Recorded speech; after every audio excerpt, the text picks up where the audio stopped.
Hey there, welcome to the show. Well, you know what? I've got a great one planned for you today. I've got two guests joining me, one in studio, one by Zoom a little bit later in the hour. That's right. I'm going to have Phil Soper join me. Phil is the president of Royal LePage in Canada. Phil's been a frequent guest over the years, and we're going to get his take on what the market looks like.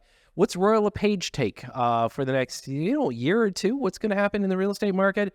And of course, in-house, I always rely on my mortgage man. That's right, Dave Butler's in the house with me. And we're going to be talking about everything to do with not just interest rates, but potentially what happened when the inflation numbers came out. Did it have a good or bad effect? What are the chances of the rates going up with Bank of Canada? And of course, you know what? We're just going to cover everything that's going on in the market because here we are. We're in a fall market. Where are we going and what should we be looking for? But, a lot to uncover today. I do want to bring up, for those of you that have not registered, that's right. It's called the Great Down Payment Giveaway, and that's going to be happening coming up in the next couple of weeks, actually. It is Saturday, November the 4th at 11 a.m. You can join me in studio. And you know what? Here's the cool thing about this is that there's going to be not one, but two lucky winners during that seminar webinar that's going to give you the opportunity, guess what, to win the full down payment on a one-bedroom unit in London, Ontario, part of our development. It's got a value of $56,000. Now, if you join me here in our studio, I can only house about 150 people. So you've got a 1 in 150 chance to actually win the down payment. And if you want to do it from the comfort of your home, still going to have a really great chance. We normally have about 600 or 700 people join us on our webinar, which means you still got a great chance to win. So the only way you're going to be able to win, though, is you've got to register at thesimpleinvestor.com. And you know what? You can find out all the rules and regulations and what's going on. But I'm really excited about it. And a lot of people said to me, hey, Todd, why are you doing this? And, I got to tell you this. After 14 years in the investment world, in real estate, one of the things that I recognize is that there's some people that they're just not there with the down payment. They've always wanted investment real estate. I can tell you that when I first started, I had a lot of people say, Todd, I just don't have the down payment. They come back 5 years later and they go to buy a property. And of course, it's a little bit more expensive than it was 5 years previous to that. And they said, Todd, I'm still trying to save up for the down payment. And finally, when they do buy, they say, wow, I remember when I could have bought a property from you for $100,000 and now I have to pay $300,000. And it's like, it's all timing, right? Well, here's the thing. In the world of real estate, if we all can sit there and say, and by the way, these properties, it's still a great price, $284,900. But here's the thing. Do you really believe that it's going to be $284,900 forever? Or how about in a couple of years? What's it really going to be worth? $400,000? Yeah, probably. $450,000? Yeah, that's where I think. So in a few years from now, if you don't have the down payment today, you're not going to be able to buy it for how many years? And then when you finally say, okay, I've saved up some down payment, guess what? Prices keep moving. So for those of you that, look at investment real estate as something that you really want for your future, the ability to start generational wealth. And once you get started, by the way, the real estate takes care of itself. That's the cool thing about real estate. Once you get into your first one, your second one can be bought from the first one. Because as the value goes up, you can refinance, take a little money out, and there we go. So we start the process. And that's really what we're intending to do here. So it's not just for one investor, it's for two. And if you don't have the ability to be able to turn around for that down payment, this might get you started on something that will be life-changing. And at the Simple Investor, that's one of the most important things to us, is by changing your life with investment real estate. Remember, I never talk about real estate speculation. I talk about real estate investment and what can it do for you and the next generation. This is one of the most important things. So you know what? If you've been on the fence about it, hey, look, so you're going to spend an hour and a half listening to me babble about how amazing real estate is. You got a shot at winning, and the down payment for an investment property. To me, it's probably one of the smartest things people can do right now. Even though the market seems like it's kind of in turmoil, buying investment real estate, no matter what, is going to secure your future. And we're here just to help you along the way. So go to thesimpleinvestor.com. You don't want to miss out. And now that I've babbled this long on it, I do want to bring in Dave Butler. And Dave, thanks for showing up today. Wait, hold on. Just so I understand this, right? So this needs to be, mathematically, I think people need to understand this a bit more. you're giving away the equivalent of roughly $56,000 Yep. to one of 150 people that show up here for the in-person seminar. I mean, this okay, those odds are insane. Okay, like come on, those are better odds than playing the lottery if you think about it. Like realistically, they're humongous. So no, I think that listen. First of all, I think that's very cool. This isn't one of those things. You showed me and I read up on this. I mean, this isn't something like we've seen other places. They're adding, 50,000 or 60,000 to the price, and then they're being like, "Oh, we'll give you this." This is not that. These are same prices you've had on these units. You are giving away legitimately 20% down for this down payment. Yeah, you got it. And one of the reasons, as you could hear, David, and just so you know, Dave has always been, our go-to person for advising on mortgages. And one of the big things for us, and you've seen it over the years because you've worked with so many of our investors over the years, you've seen them. They can come back and now they refinance, take some money out, and they buy another property. And this is the process that we're hoping to start for 2 lucky winners. Yeah, I mean, look, so I've been to the seminars. I've watched it. Some of the videos of some of the previous clients of yours that are still clients that have bought in some of your, even the ones years ago in your projects. The one video, the guy's on a beach in Greece. Like, he's like, "Thank you, Todd. You've helped me so much." Like these are real people. It's different. I mean, there's listen, we live in a world where the louder voices, on social media seem to get a lot of play right now. And the reality is there's a lot of them that I don't know if you were to go and check into their own, true, financial positions, if they are really in it. This is legit, man. This is good stuff. So yeah, and thanks for that, because when we take a look at social media, and this is one of those things, folks, that when I do social media, I do want to educate, not rant. I do have a rant here on the show every once in a while, and everybody says, "Hey, Todd, it's okay for you to lose it." I'm normally not losing it in an unconditional way. It's normally because the government's offended me one more time, which they have a real good knack of that, Dave. You and I talk about this stuff all the time, and it's kind of funny because today, as we sit here looking at what's unfolding in the world, and then we look at what's unfolding at home, I still shake my head. Every single day, I'm up at 4:30 every morning. I'm checking on the world financially, and I can't believe what's going on. Yeah, I mean, we are in. I think you and I mean, you've had a longer career than me in real estate and investing, but I mean, we haven't seen this. Like, this is different. I mean, even things as crazy as, we're seeing now the bond markets across the world are struggling. There is now, where, and a lot of people don't realize this, and I've talked to clients about this, there's been a very, very, very different tale with respect to interest rates in 2023. And some people will say, well, no, they just keep rising. It's like, no, hold on. Let's look at the breakdown here. Last year, the central bank, so 2022 was the year that the central banks all went crazy, right? They all went nuts, right? That was the year, right? And ultimately, now what you're seeing is 2023, a lot of these central banks across the world have not raised their rates incredibly high. Let's look at Canada. Canada has actually only raised their variable rate, the Bank of Canada prime rate, by 0.75%. That is... last year in the summer, there was a 1% increase, like just at one shot. We're now 10 months into the year with only 0.75 increase. What's actually happened is across the world, we're seeing bond markets starting to see some trouble.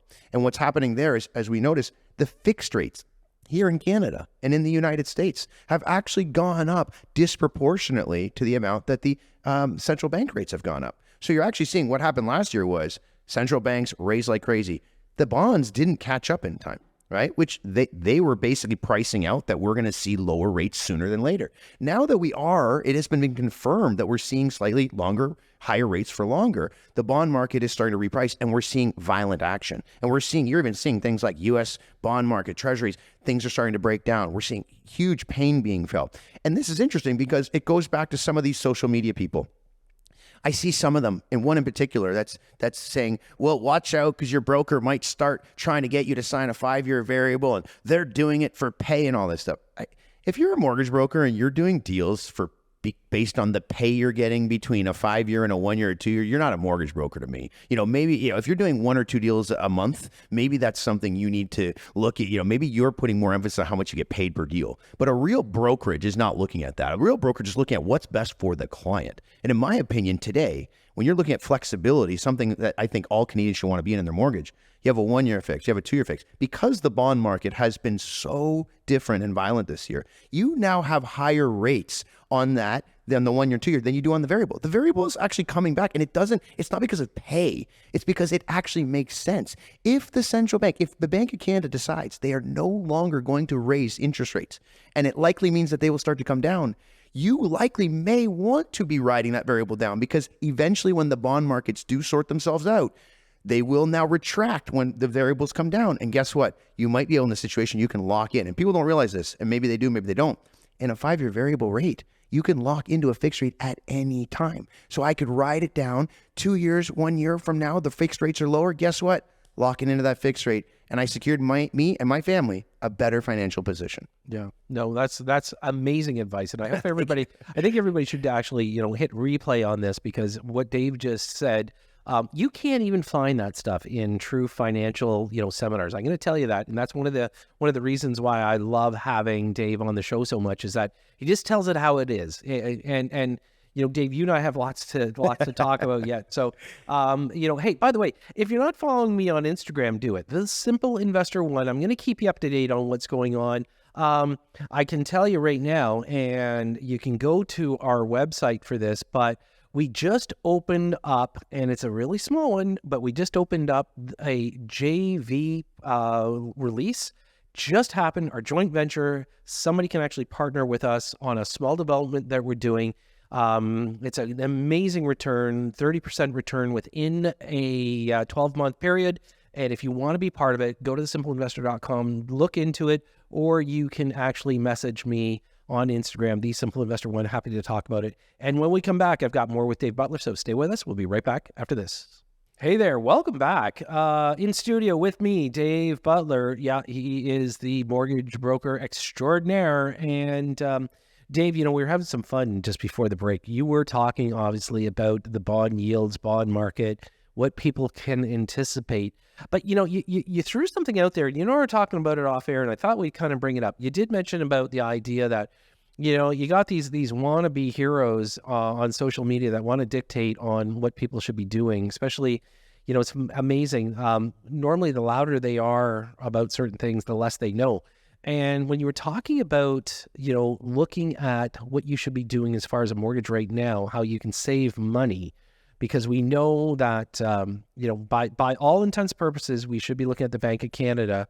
They've maxed out. So let's talk about that. Let's talk about the CPI first, and then you and I are going to go down the road a little bit more about mortgages. Yeah, so look, we got some encouraging information with respect to Canadian inflation, right?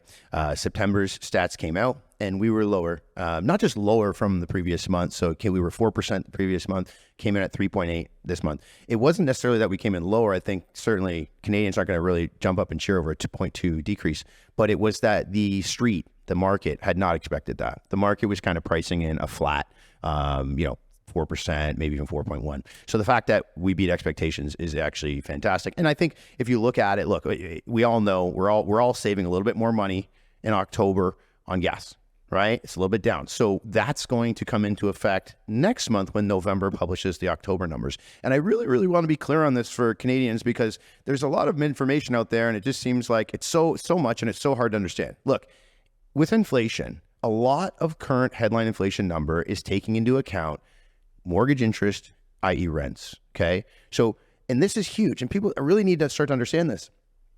Last August, if you're going to compare last August or last September to this August and this September in terms of what Canadians are paying for rents or interest in their mortgage, it is just much higher. That makes it, let's think about it. Last year in August, let's say, just throw out a random number. The rate was, let's say, Bank of Canada was maybe 5 and something percent. Let me backtrack. Let's say the 5-year variable is in the range of, getting around 5 or 5.5%. Well, now that's actually a little bit higher. Okay. comparatively, when you're going to take now that new higher rate compared to that, of course, it's going to be higher. So therefore, the CPI basket, headline inflation, is going to be a higher number. But we are getting to the point where come January, February, it's actually not going to be that much higher, because think about it. There's only been 3 raises in 2023. It was January, and it was the 2 in the summer, June and July. Well, once that January and those February reports come out for CPI, there's not much more increase in interest since those previous months. So therefore, there's going to be a natural drop-off, a large, I believe, drop-off in the headline CPI number. Now, what will negate that? If we have crazy energy costs start coming back up again, which is something that's being talked about. If you get gas, you see gas starting to come up again. These are things that would cause issues. So as you have some pieces of the basket coming down, you're going to have some piece of the basket coming up. But given that, and given that rents are the highest, shelter is one of the biggest components of the headline CPI number, Canadians must know that it's going to come down. It will come down. I mean, I'm going on record right now saying it will come down. The January, the February, the March CPI prints are likely going to be very favorable to us. And more importantly, what we were talking off air, 3 major Canadian economists just came out the other day and said, due to the CPI falling to the level that it did just this last month, and due to the fact, based on their projections, some of them are thinking that A, we're going to be back to a good number in inflation, and B, we could start to see rate cuts in the summer or fall of 2024. That's huge. Well, we also heard, and I'm pretty sure you get the sources the same way I do, but that the U.S. Fed, because we've got some of the banks teetering right now, that they may have to get more aggressive with a cut earlier. Yeah. Because, unlike the Canadian banking system, the U.S. system has a lot of private banks. Yes, they do. And those are the ones that have been teetering. We're not talking about the big major ones. Mind you, the big major ones are also hurting.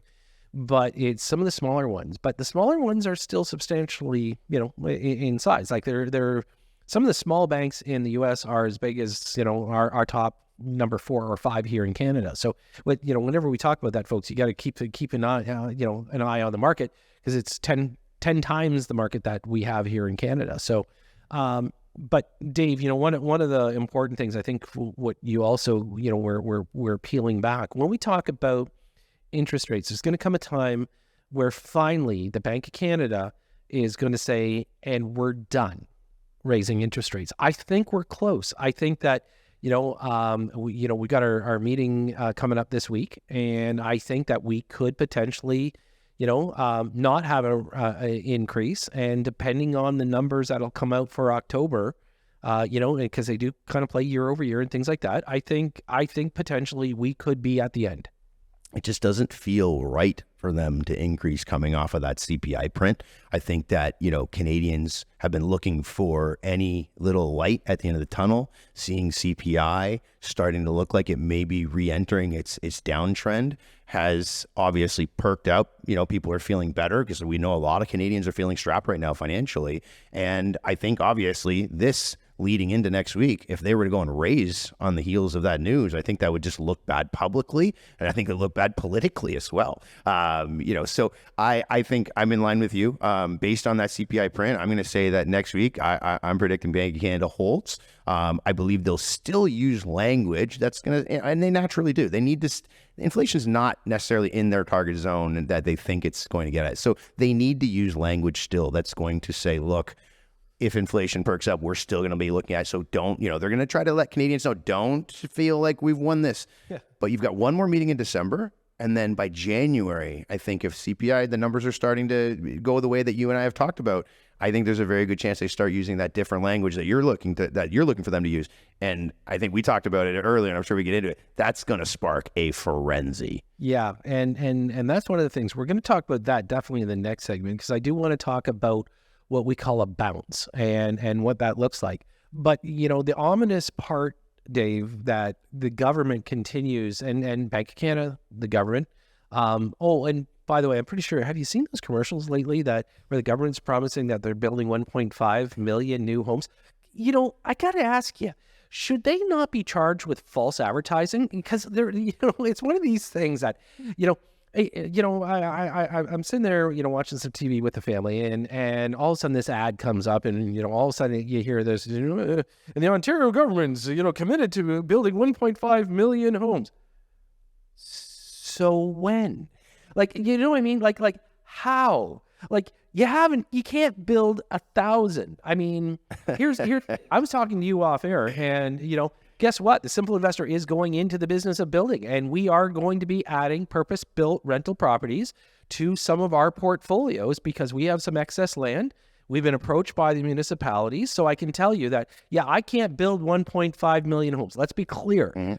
But I can add a few hundred into the mix for the purpose of rentals. Yeah, politics is, it's the one sector in just the world that we operate in where you can kind of say whatever you want. It doesn't matter. Like I'm bound by regulatory conditions. You're bound by, there's certain things we just cannot say because you cannot mislead the public. I think it's hilarious that they can put these types of statements out. And then now, so again, for those that are going to school, look, politics is one where you can kind of say whatever you want, and if you have the right following, and you don't have to deliver, and you can be completely wrong, and you won't get in trouble for it. Nothing happens to you. Holy smokes! It's like, here, have another jet to go whip around the world. Come on. Blows my mind. But no, I think what you said actually earlier with respect to Simple Investor getting into development. I thought when we were talking about, I thought the most interesting thing was how the municipality approached you guys, and that at least goes to show that the influx of people coming into Canada, specifically the large amount coming into Ontario, is actually forcing municipalities to start to even go, holy smokes, if we don't have enough houses for people, we're in trouble. And they're just going off on their own to do their own thing, which is nice to see. Well, that's because the government's actually finally using a little bit of bribery to them, saying, look, if you turn around and start producing more homes, then we're going to start giving you a little bit more for some of the things that you require. So, and that's important, folks, that you have to understand how municipalities are going to build in the future. But speaking of building, when we come back, we're going to still be in this building, and I'm going to have Dave Butler stay with us. So we'll be right back after this. Welcome back. So, I hope you like the conversation so far today, because we're having a lot of fun. And I always do when Dave Butler joins me in studio. It's great having somebody with so much knowledge, not just with mortgages, but more or less like the financial landscape of what's going on in the world. And this is important. And I know we haven't really talked about, hey, my next door neighbor sold for this price today. Because, there's so much more to real estate. And this is the most important thing. As you all know, if you own both your primary residence, if you're trying to rent, if you're even buying investment properties, the financial aspect is one of the most key elements that's going on. And Dave, you and I have been having some, great conversations off air about this. And I think we need to talk about the next few years. So we can talk about today.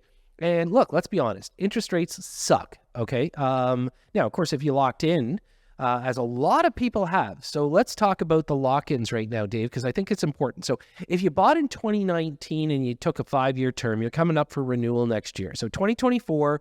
Now, the one thing, and I have to make sure everybody understands the math of this, is that when we talk about real estate, 2017 fell off because obviously a lot of stuff hit the fan. We had the stress test, we had the foreign buyer tax, we had a market that started to, waver. We saw interest rates go up. So 2017 volume went down, 2018 bad volume, 2019 started to come back a little, 2020, half the year was bad, half the year was good, but 21 was a really big, staggering, record-breaking, over 120,000 transactions just in the GTA alone. Worldwide, it was probably the biggest number that anybody's ever seen. Dave, when we take a look at those numbers, there's something lurking in the shadows. Yeah, because, the published numbers that you see, because there's this idea that, for a long, long time, most people were taking either a 5-year fixed or a 5-year variable. It was, because to be fair, it's probably the banks are making the least amount of money. That's kind of the one they fight against each other very hard on, and it becomes the most competitive rate. And therefore, it generally, by nature of that, it's going to be the quote unquote cheapest in terms of value, meaning the bank's making the least amount of money on those. And that's simply because of the high competition. But So given that, most people, let's say we're talking about 2019 signing a 5-year fix, 2020 signing a 5-year fix or a 5-year variable. That means you got renewals coming up a lot, coming up in 2024, 2025, 2026. That's just those people that were taking that mortgage at that time. What's being forgot, and I don't understand why it's being forgot, is that in the last, so since probably the fall of last year until now, most people that are getting a new mortgage are not taking a 5-year fix. A lot of them are taking a 1 year. Some are taking a 2 year. Some are taking a 3 year. So when you start doing the math, you start to see yourself, holy smokes, the amount of Canadians and mortgages that will be coming up for renewal next year, and then even more so in 2025 and then 2026, it is going to be insane. And so if we talk about, what we've talked about on the show, which is that we do believe that at some point interest rates are going to start coming down, obviously that's going to spark a lot of purchase business because we're really coiled up. People aren't doing things even though they want to, but because of the cost of it. The bounce we will see that you had alluded to earlier is, in my opinion, going to be extravagant because you've got a lot of buyers and pent-up demand. They're going to be buying. They can now afford when rates come down. So you're going to see a lot of activity there that hasn't been happening lately. You're going to see a lot of people that were dying to refinance that have jacked up some of their debts naturally because of that high costs and because of inflation. They're going to now want to refinance because rates are a bit lower. No one wants to refinance at 7%, right? But they're going to want to refinance in the 5s and the 4s and maybe a 3.99 down the road, right? So you're going to have that. And then what do we got? What we just talked about, renewals.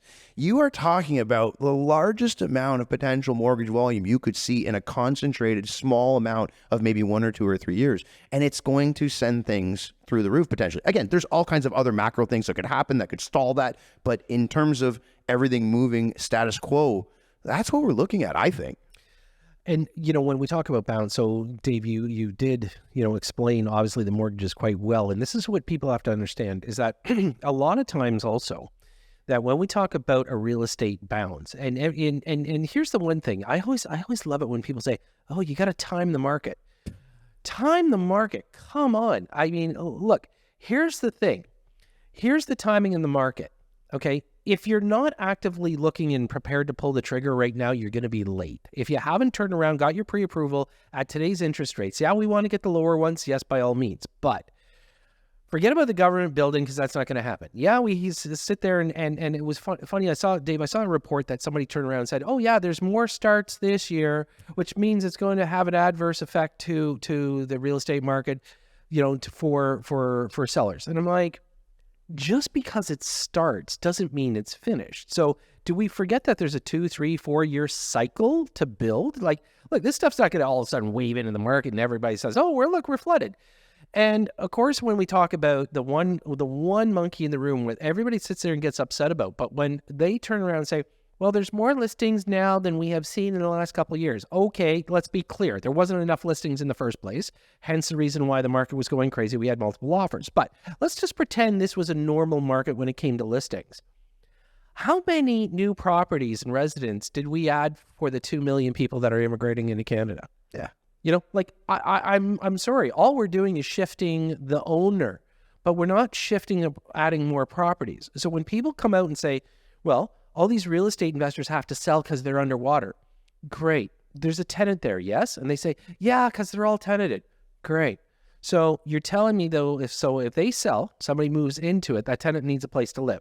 Yeah. Did we add anything to the inventory? Yeah, where's the new home? There's no new home, right? So, yeah, I mean, look, I think, to go to your point, timing of the markets, and certainly, timing is generally going to be a lot about luck, but you can generate your own luck. And in the sense of, from an investment thesis standpoint, a lot of people will say when you see an inefficient market and you see an opportunity, maybe where there's not a lot of buyers out there. If I'm a buyer of real estate, I'm looking for opportunity. And I'm looking for opportunities when other people aren't buying.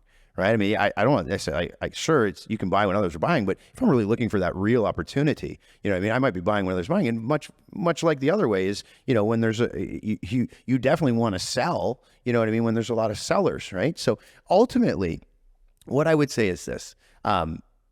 We have a situation coming up here where we have inefficient markets within Canada, supply demand, we have an issue.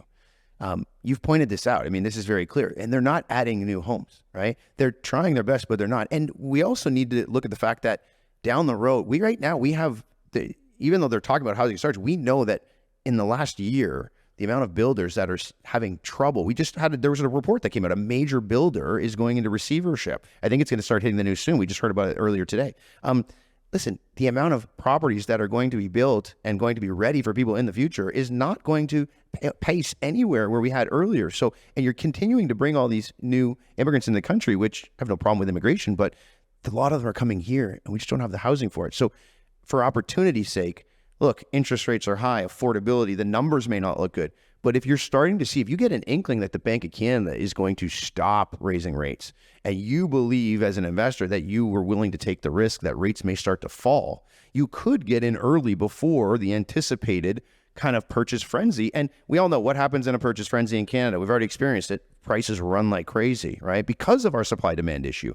So therefore, as an investor, if you are an investor and you're looking at when should I buy, I'm not saying buy tomorrow. I'm not saying buy Tuesday. I'm not saying buy. I'm just saying you want to look for inefficiencies in markets. And then if you see it, if you're willing to take the risk based on your thesis, you go for it. And this, for me as an investor, for Dave Butler, I would be looking at potentially situations now, between now and the next 6 months, so that hopefully I get in before the rates start coming down. Yep. And availability, this is the thing. So if it's brick and mortar existing today, that's something that is tangible, you can touch, and you can actually buy it.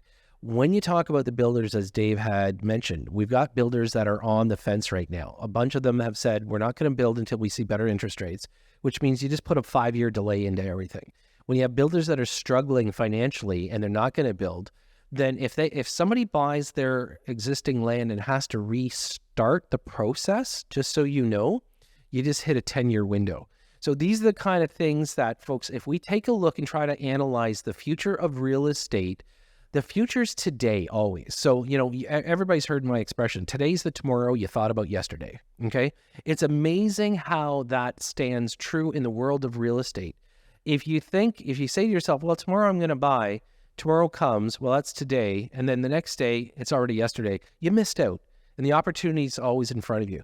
Dave, always a pleasure. Love having you on the show. Thanks for joining me this hour. And folks, when we come back, I've got Phil Soper joining me from Royal LePage, so stay with us. We'll be right back after this.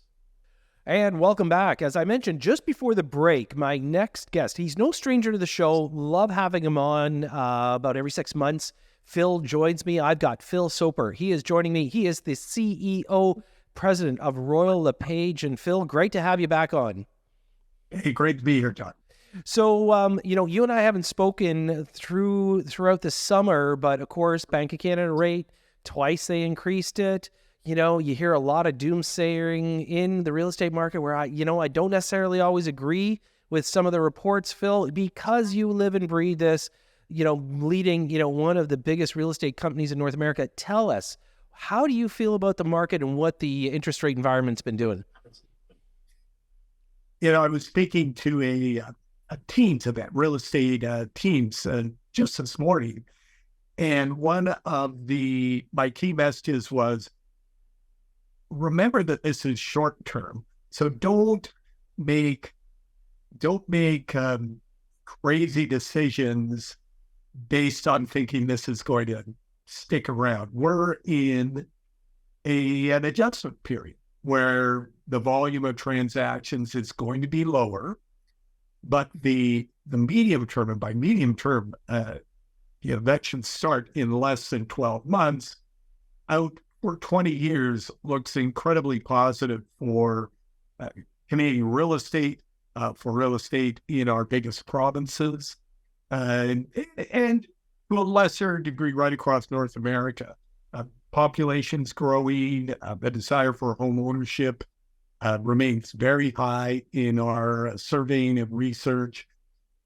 Investors, lots of investors, normal Canadians. We released a piece of research in July that showed 4.4 million adult Canadians are real estate investors. They are essentially landlords.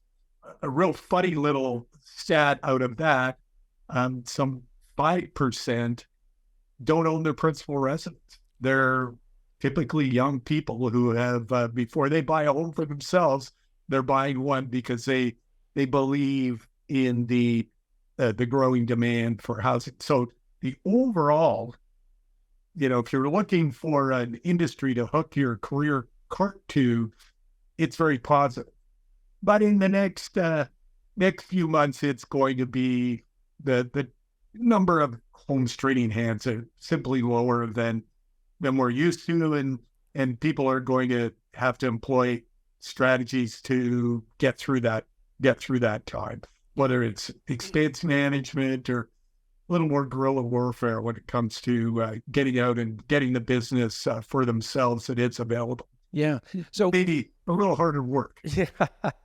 Oh no, we have to work. Phil, here's the thing though. So you and I, obviously, we have to take a look at supply and demand, and with a mass increase in immigration, the numbers that have been coming out are actually staggering for immigration. At first very underreported, and then when we started actually drilling down, you're almost looking at, including students, almost 2 million more people than anticipated. When they first started off, they were saying, yeah, we're going to open up the floodgates for 500,000, and then it became 1 million, now 1.5 million. It's amazing. And when you and I talk about real estate all the time, we talk about obviously new construction, and then in the real estate agents world, they always talk about resale, but without adding enough inventory into the mix. This is why we're seeing such a huge pressure on the rents. The rental market itself has so much pressure right across Canada, not provincially, just right across the entire nation. What do you see the area and the landscape looking like for the next 24, 36 months with this mass immigration? Yeah, I guess we have to go back to understanding why would we be doing this in the first place. And it's pretty simple. The number of people retiring is here, and the number of people organically coming into the workforce is here. And that gap is causing disasters in countries around the world that don't have a working immigration policy, places like Italy, Korea, Japan. The Prime Minister of Japan called their population shrinkage issue the biggest crisis facing Japan since the Second World War. China shrunk by 850,000 people last year. So we're just having fewer and fewer babies. And, it means less revenue, i.e. less spending in the economy, less taxes, less services. So governments that can, and it's places like Australia, New Zealand, the United States, Germany, Canada, that have functioning immigration policy, are filling the gap. But something's got to break, and you hit the nail on the head. The big stress is coming in housing.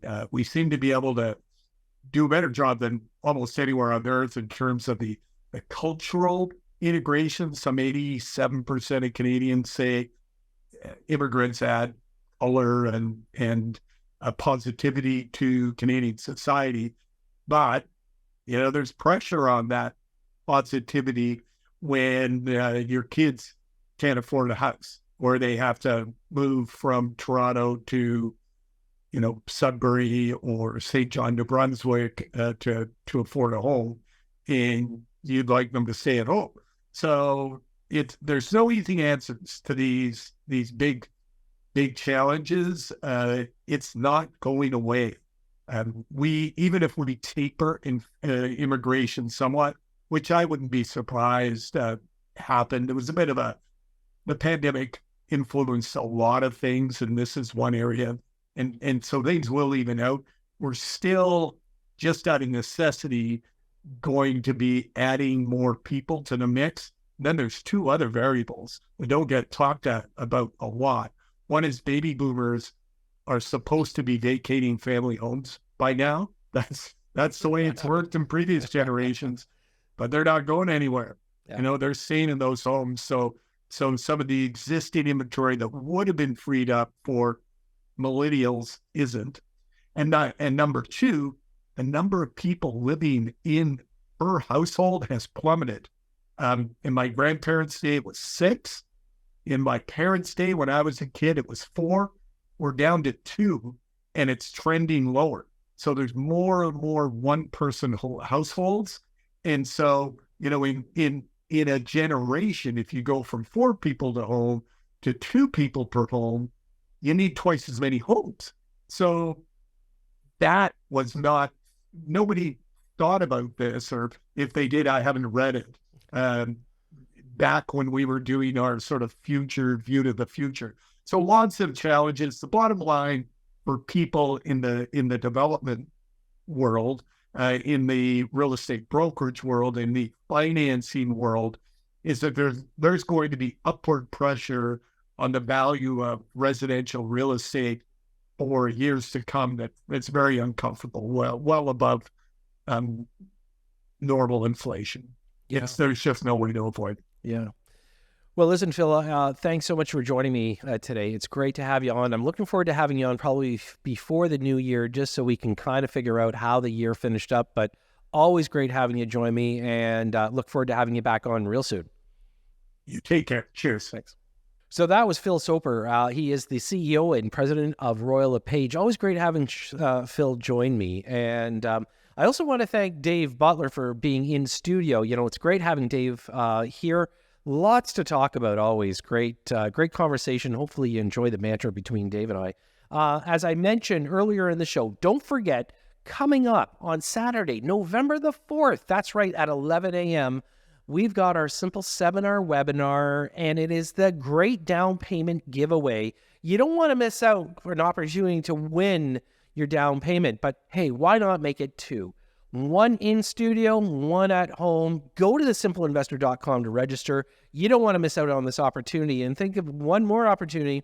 As I mentioned earlier, we've got our new JV release program out there. If you want to be part of a development that we are taking to the next level in the next 12 months, go to thesimpleinvestor.com to find out more.